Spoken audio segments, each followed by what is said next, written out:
Step into the shadowy underworld of drug trafficking and discover the true stories of two of the most infamous and feared drug lords in history: the notorious Pablo Escobar and the elusive El Chapo.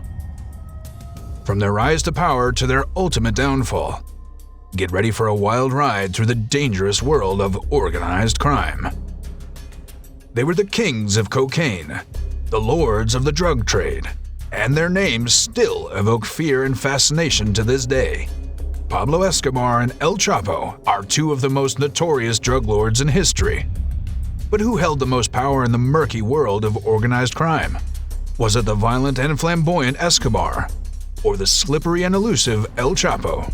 With billions of dollars at stake and countless lives lost in their wake, the stakes were high in the battle for supremacy. So grab a seat and hold on tight as we delve into the thrilling and dangerous world of drug trafficking and explore the ultimate question: El Chapo or Escobar? Who had the most power? First, let's take a look at Pablo Escobar. He was born in Colombia in 1949 and grew up in a poor neighborhood. Escobar started out as a small-time criminal, stealing cars and selling contraband cigarettes, but he eventually found his way into the drug trade. He became the leader of the Medellín cartel, which at its peak was responsible for 80% of the cocaine smuggled into the United States. Escobar amassed a fortune estimated at over $30 billion, making him one of the richest people in the world. But with that wealth came extreme violence. Escobar was responsible for countless murders, bombings, and kidnappings. And he famously declared plata o plomo, silver or lead, to those who opposed him. Either take his bribe or face the consequences. He was eventually killed in a shootout with Colombian authorities in 1993. But his legacy as a ruthless drug lord lives on. Now, let's turn our attention to El Chapo. Joaquin Guzman Loera was born in Mexico in 1957 and grew up in a poor family of drug farmers. He eventually rose to power as the leader of the Sinaloa cartel, one of the largest and most powerful drug trafficking organizations in the world. El Chapo was known for his cunning and his ability to evade capture.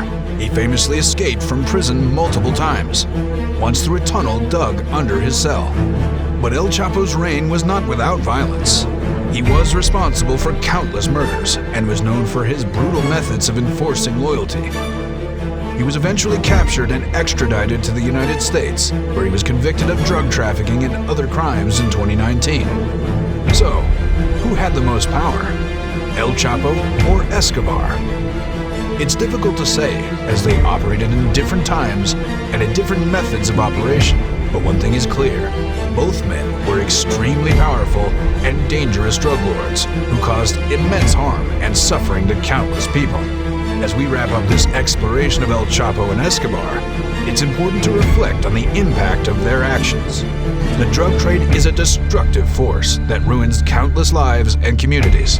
It's essential that we continue to combat drug trafficking and work towards a safer, healthier future for all.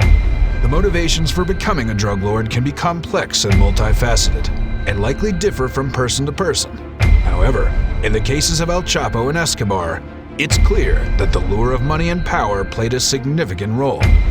Both men grew up in impoverished conditions and saw the drug trade as a means to escape their circumstances and achieve wealth and success. Additionally, they were likely influenced by the culture of drug trafficking that was prevalent in their communities. However, it's also worth noting that not everyone who grows up in poverty turns to a life of crime. So while their upbringing may have contributed to their decision to enter the drug trade, it's important to recognize that there are a variety of factors that contribute to criminal behavior. Ultimately, the motivations behind becoming a drug lord are complex and can't be boiled down to a single factor. But it's clear that the promise of wealth and power played a significant role in the decisions made by El Chapo and Escobar. Do you think the glamorization of drug lords in movies and TV shows contributes to the perpetuation of organized crime?